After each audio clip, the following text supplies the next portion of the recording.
a mouthful, okay? So I want to try and break it down. So basically what we're saying is, what the question we're trying to answer is, how do you bring a group of people, a team who are really intelligent, to leverage AI as much as possible, but then do this time and time again. So to do this for 10 teams, 50 teams, 100 teams, okay? So how do you go from doing that for one team, but doing it at scale, okay? So that's the whole reason of this conversation. Rather than going into the specifics, what I want to focus more on is the thought process, so how we think about it, and then you can easily apply that to your own businesses and your own teams, as opposed to trying to give you the answers, because the answers might not necessarily be a one-to-one, a perfect match. Okay? But before I go there, a little bit about sort of me and why am I here. So I've been doing startups for the last 15, 20 years, so building technology startups. There were three main companies that really stood out and gives a little bit of context as to why I'm here talking about what I'm talking about today. So number one is an insurance company. This was about 15 years ago, where we had built the first robo-advisor for insurance, which was a regulated advisor, so it was licensed and regulated by the FCA in the UK. It was the first time the FCA ever regulated an AI to give advice. We had raised about 7 million, we built the technology, we launched it, built the team, we're about 70, 80 people. So that was one, and there was a constant challenge there in that structure between a startup where you have to move fast and you have all of the excitement of a startup, and insurance, governance and legislation, and it was really, like, the tension there was like the first time I experienced that, which was quite an interesting experience. The second one was, I was part of, again, another startup, and we were working with clients like Santander and Danone. Both Santander and Danone employ about 100,000 people. They got, the McKinseys of this world into their business to understand why they can either improve a performance, or in the case of Danone, how they can improve their share value. And after paying millions to the McKinsey said, you have a cultural problem. So they put billboards all over their offices, hoping that would solve it. It didn't solve it. And we came in to help them understand how to solve this cultural issue. So how do you change 100,000 people to perform differently? That was basically the ask. And what we did there was can we understand the pockets of people across Danone within a particular function that are performing better than everybody else? And if you understand that, can we look at the context of those people through data, okay? And then can we replicate that context across the other teams so we see an uplift in performance? Okay, so those who are a little bit more mathematical minded, okay, we're basically saying that performance is people times context. You can't change people, you don't want to change your people every time you want to up performance, but you can change context. So understanding what context works will improve performance. Okay, so we did that, and then there was another organization which was not a startup. It was a huge corporate. They had about 1,000 engineers, and they wanted to be more agile. They weren't keeping up with legislation, they weren't keeping up with the industry, and I was brought in to help an organization go from a mammoth of a company to something which is a bit more nimble, a bit faster, a bit quicker.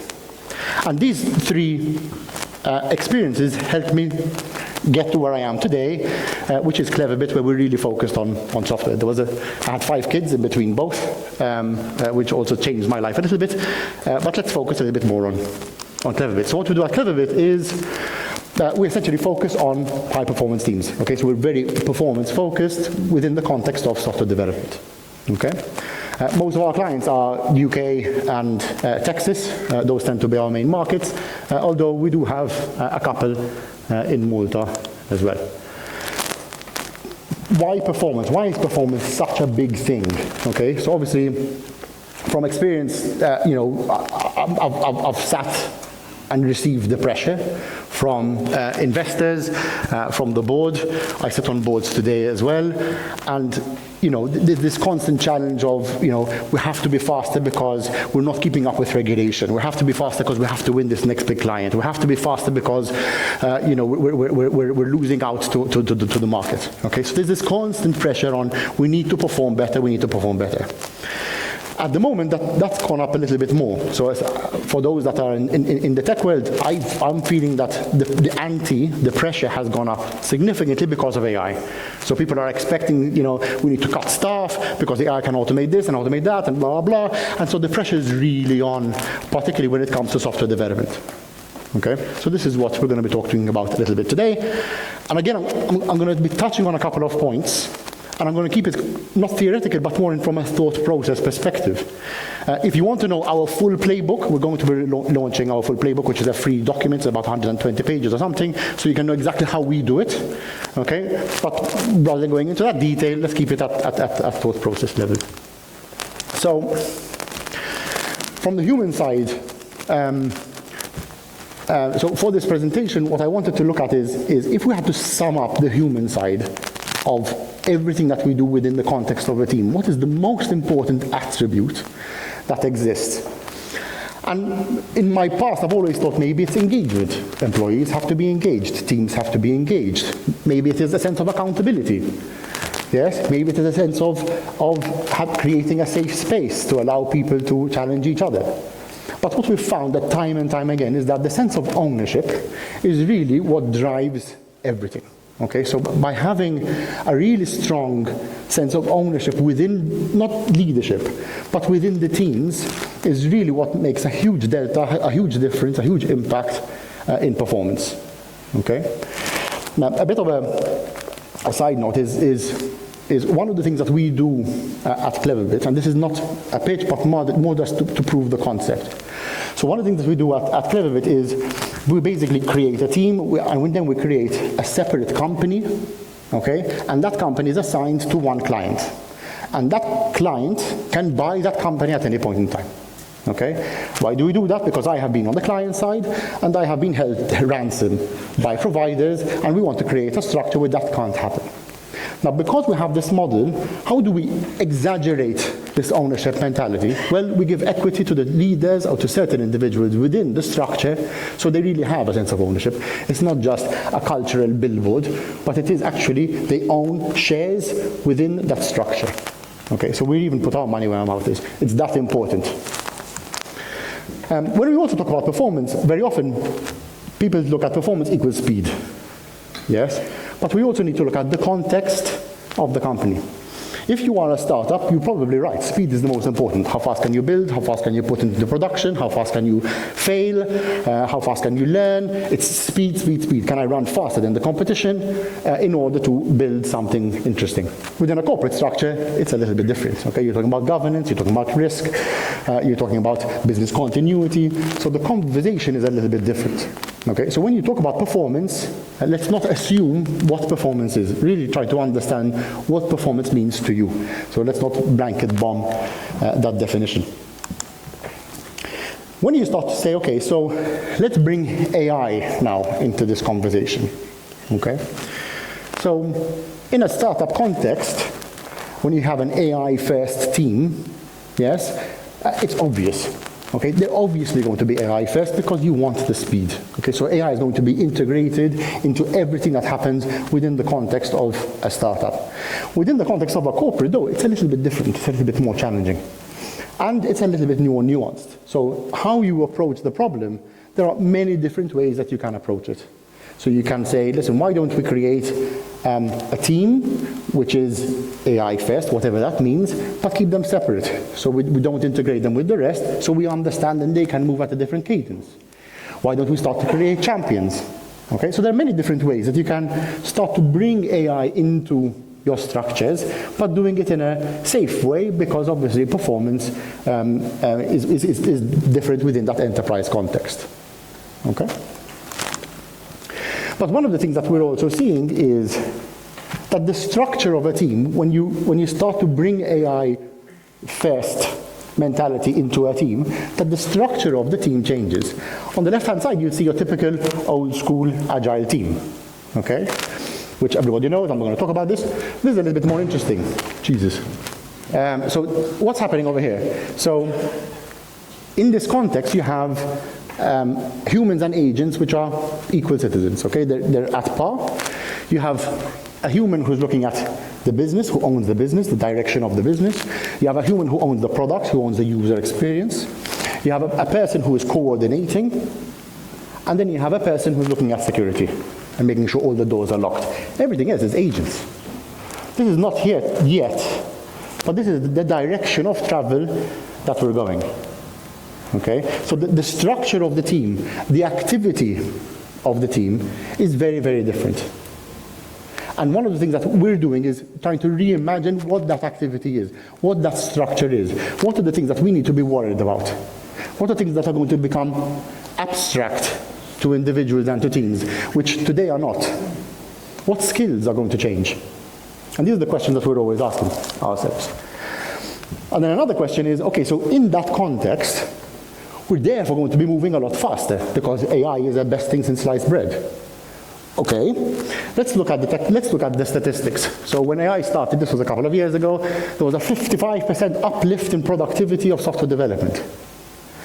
And then some time passed, and there's a negative 20% impact on productivity. And now it's a positive 50. So which one's right? Okay, and in fact, the answer is not clear, number one. And number two is, even if you understand it, the context in which that measure has come across might not be your context. So just because there is a 30% uplift in speed programming is not your context. So let's not assume that just by applying AI, just by bolting on AI to your team, you're going to see this huge, massive productivity uplift. Of course, as leaders within the tech space, there is another challenge that you have pressure from the board to say, just stick AI to it and things are going to happen faster. But unfortunately, that's not quite true. So let's talk about risk and best practices when applying AI. And again, I'm going to keep it at thought level. So some of the challenges when you apply AI to, again, we're talking about software development. Obviously, there's hallucinations, but that's the obvious stuff. But then there are things like limited context. Okay, so most of us here work within an enterprise context. So the context is huge, and AI doesn't understand very large context. So that is a challenge. There is a problem that for those that we've all used AI on a regular basis, AI is very good at being 80 to 90% right and sounding really right. Yes, and from a code perspective, it's very often the same thing. Okay, so it's almost quite right. So you end up with developers who are, accepting code as being almost right, all right, because they're vibe coding their way to performance, and then you end up the stability of the structure starts to degrade, which we've called vibe code drift. Okay, where you start everything seems right, and then over time it starts to depreciate. All right. There's another big problem that we are also seeing and very aware of is skills erosion. So software developers using AI on a regular basis, and they start to feel that maybe I don't really need to know how things are working underneath the hood, so I can take more of a lax approach. Okay, so this happens on a regular basis. Another one is measuring impact. A very difficult question is, how are we performing? Can we measure how we are performing as a team? It's a very difficult question to answer, but we should do that. Otherwise, how are we applying AI tools without knowing whether there is an uplift or not? There are some productivity drains. Anyone who's vibe coded and again got 80% right, how do you fix the last 20%? You end up going through a loop again and again and again, and if you're 55% faster from a media perspective, you created code quickly, yes, but then you spend 300% of more time doing QA and doing testing. So the net effect is what? Okay, so this is a common challenge. Just giving you context. So then the way we approach it is, okay, so how do you put in guardrails on the team? So we want to encourage people to use the technology, but ring fence or put guardrails around the teams so that they can use that technology safely. And how do we do that? We want to apply guardrails, and then we put strict risks or parameters in which our teams can play. Okay? So we do things like, for example, if they're going to use AI, then you should use AI. Have small, reviewable code that comes out. So you can actually always review the code that does come out by a human being. If you have a huge, insane amount of code that comes out, nobody's going to say reviewing all of them line by line. It becomes very tedious. Okay, so break it down to smaller chunks. Trusted tools, most of these things are obvious. And then you have this side. So no magic, what I mean by here is vibe coding. Okay, so should you vibe code? Yes, but there are certain contexts when you can and certain contexts when you can't. Vibe coding is very good at process. So if you're doing like a big data migration, okay, creating small tools using vibe coding to accelerate that data migration, it's really great at doing that. Okay. Another thing we do is we have a matrix. And in that matrix, you answer the question, and it will tell you whether you can or can't use vibe coding. And there are certain instances where you should vibe code. If you want to create a prototype and throw it away, do it. If it's a little bit more than that, okay, so follow the matrix.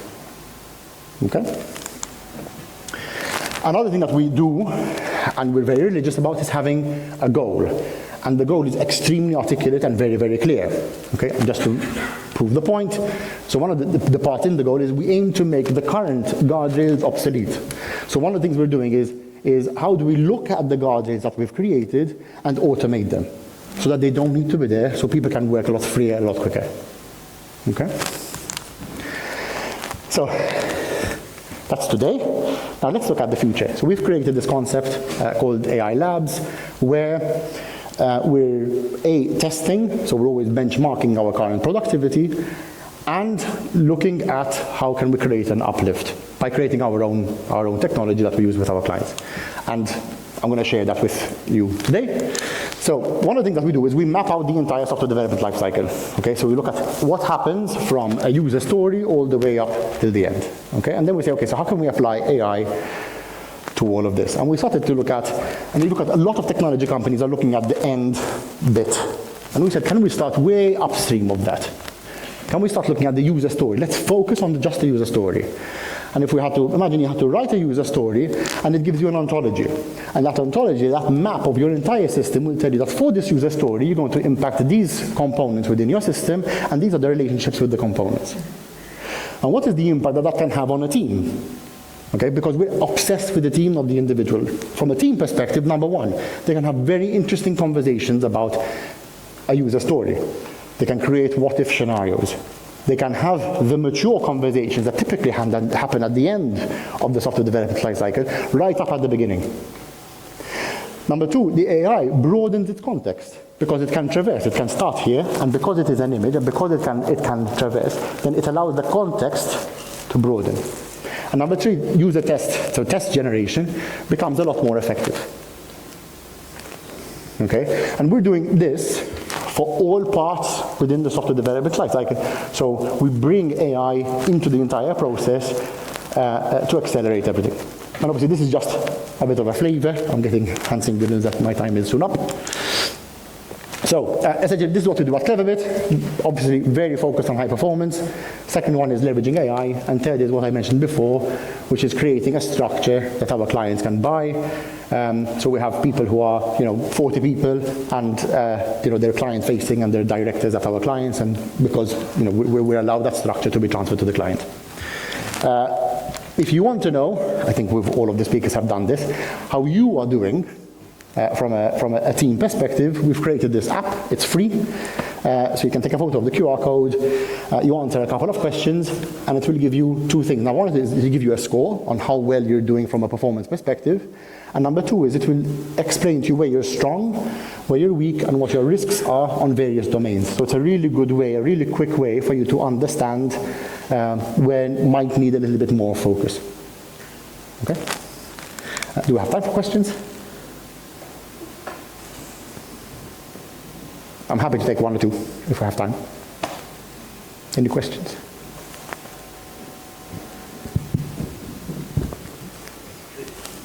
The backend that you just showed a couple of slides ago, this one. Does it also transpose to an operational thing rather than a software development? So is it easily transposed into an operation? A normal, I don't know, a normal operation which is not software development, or is it specifically built and used for software development? No, this is 100% software development. Now, could the same thinking be applied to other areas? Probably. So I can see this working within like a compliance aspect, where you're looking for regulation, the relationships between regulations, and understanding how processes and regulations map. I can see that working. But in order for us to be really effective, we have to go deep. So, for example, one of the things that we're doing is sometimes we even create two teams in parallel, so we can compare one team versus another, and we can have like a Turing test of performance. But you have to go deep onto a domain, and that is where you get your unique USP. Yes, one more.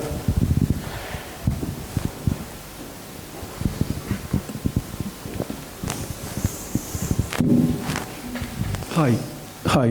When you use, like you mentioned, AI teams, how do you tackle the issue of responsibility? Who's responsible when things go wrong? Okay, so I think you're talking about accountability. So, if you have to look at a spectrum, you have, let's create a safe space, which very often people confuse with let's not have difficult conversations, and accountability, which is often confused as blame. Okay, and the way we look at it is, obviously the right answer is somewhere in between. So how do you create a feeling of sort of psychological ownership? And we feel that if you have that feeling of psychological ownership, then when things go wrong, people want to own up. There is a really strong sense of pride. And we're also very difficult when it comes to people with ego. We raise the flag very, very quickly, and very often they politely exit. Okay, so we're very obsessed about making sure that I think where it gets more challenging is new problems are emerging. So, for example, in the past, enterprise, you guys will get this, silos. Okay, how do you get silos to break down? Now, what's happening today is that a really good software developer is becoming a silo in himself, because the conversations that he is having is happening with his agent. So then the agent and the developer becomes a silo in that self. And then that becomes such a huge problem if it is untapped, that it becomes a very difficult conversation to have on how to break down. So I think the problem that we're facing now is that there are so many new challenges that we're being faced, and so many new conversations that we really have to lean into creating that environment to let's talk about these new problems. Because nobody has ever spoken about a problem because I spoke to my agent too much and I haven't spoken to my team, and these are completely new issues. So yeah, it's like creating that space of like let's talk about where we screwed up, like that's good. Make sense?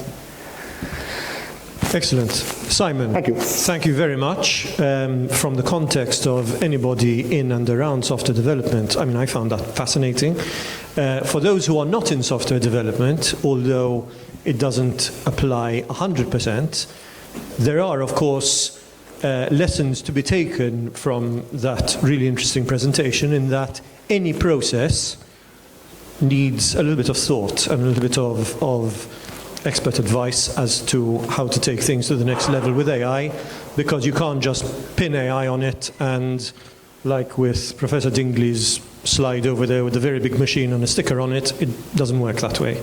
So, Simon, thank you. Well done. Thank you very much. Thank you. Thank you.